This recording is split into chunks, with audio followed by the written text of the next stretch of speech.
nyaadhee dhugaa kee awwaaluu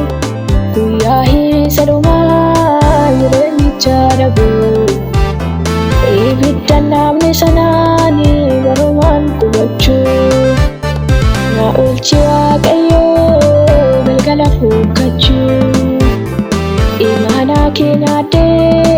dhugaa kee awwaaluu guyyaa hiisa dhumaa jireenyicha dhabuu ibidda namni sanaani barumaan qubachuu guyyaa hiisa dhumaa jireenyicha dhabuu ibidda namni sanaani barumaan qubachuu guyyaa hiisa dhumaa jireenyicha dhabuu ibidda namni sanaani barumaan qubachuu.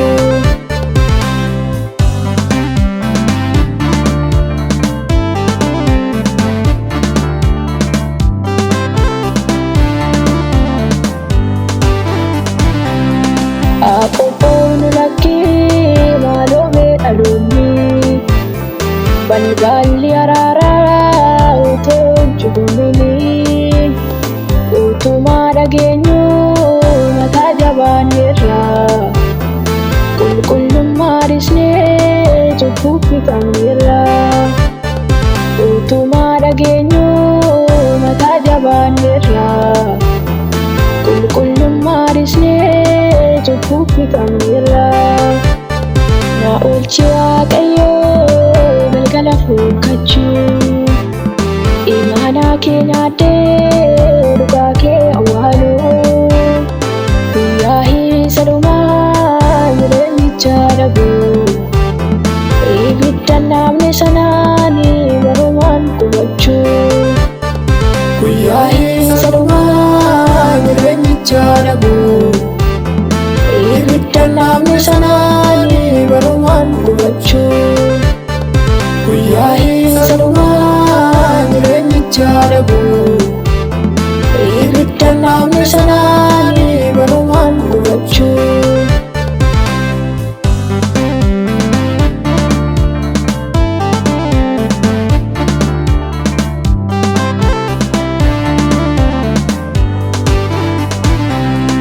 Aduun tuufii gara galgalaafi maal akka hojjennu adda baafnu lakkee gooftaan nu gaafata waan irraa hojjennee galfachuudhaaf jirra sanyii facaafannee gooftaan nu gaafata waan irraa hojjennee galfachuudhaaf jirra sanyii facaafannee na oolchi Waaqayyoo galgala fuukkachuu imaanaa kee nyaadhee dhugaa kee awwaaluu guyyaa hiisa dhumaa jireenyicha dhabuu ibidda namni sanaani barumaan qubachuu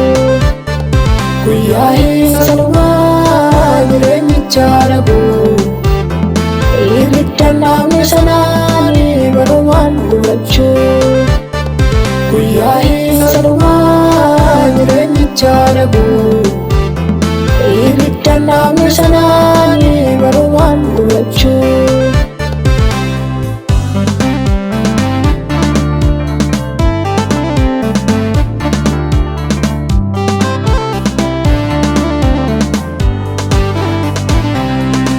Adaraan hundatiin maaloo meeya gooftaa